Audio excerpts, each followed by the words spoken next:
Viska til frelsis, 29. kafli, Gamla sálin. Sálin er eilíf meðvitund sem kemur úr Guðs orkunni og henni fær ekkert grandað. Það er ekkert hér í jörðinni sem grandað getur sálinni. Líkaminn er tímabundi faratæki sálarinnar og hluti af hinnu jarðnesku hringrás. Í Guðs orkunni er engin stéttaskipting og engin er öðrum æðri, allir eru jafnir. Þannig á þetta við sálirnar sem líkamnast á jörðinni. Þær eru allar jafn mikilvægar fyrir heildina, hver á sinn hátt. Sálin fæðist hins vegar í ólíkum líkumum með ólíkan húðlit frá lífi til lífs, í ólíku kyni og gegnir ólíkum stöðum í þjóðfélaginu hverju sinni. Allt þetta er til þess gert að skapa sem mestan fjölbreytileika fyrir sálina svo hún upplifi ólíka hluti og aðstæður frá lífi til lífs. Það er hins vegar egóð sem dregur fólk í dilka eftir húðlit, kyni, trúarbrögðum og þjóðfélagslegri stöðu. Það er í raun hluti af þroskaferli sálarinnar að upplifa þessa mismunun sem er andstæða sálarinnar og heimkynni hennar í Guðs orkunni. Fordómar fólks í garð annara er vottur lítinn andlegan þroska og lítinn skilning á lífinu og tilverunu eins og það er í raun og veru. Þess vegna er lífið á stundum krefjandi og sérstaklega samskipti við aðra. Fólk er komið mislangt í þroskaferli sínu og endurspeglar sálnaaldurinn oft á tíðum framkomu viðkomandi. Þroskinn og meðvitundin hækkar frá lífi til lífs og þar með skilningurinn á lífinu og tilverunni. Ekkert er meira og merkilegri en annað. Gamla sálin er hvorki æðri né merkilegri en sú unga. Hún er einungis nokkrum skrefum á undan.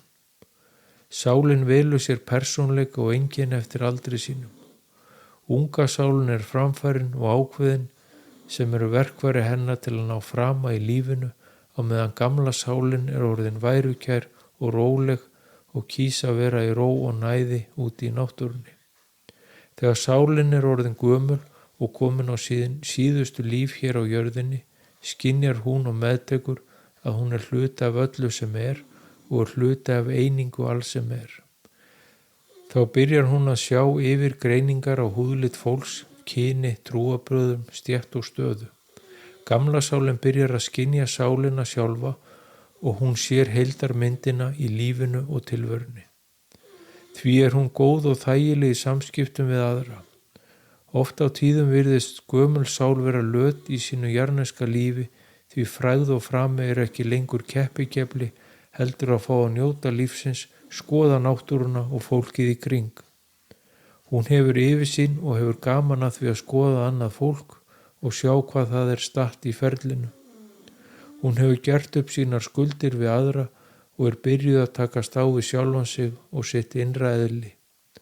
Hún er byrjuð að leita að uppruna sínum og að veginum heim þaðan sem hún kom í byrjun. Loks þegar hún er tilbúin hefst andleg vakning og einstaklingurinn fæðist í andanum og byrjar að frelsa sálina frá blekkingum, ótta og sundrungu. Þegar hér er komið við sögu hefur sálin farið langan veg í för sinni. Hún hefur lifað ólíkum lífum sem umrenningur, konungur, verkamaður og forstjóri. Verið sem maður og kona á víxl og í dökkum og ljósum líkama. Hún hefur upplifað og tekið þátt í ólíkum trúarbrögðum og upplifað ólík fjölskyldumynstur.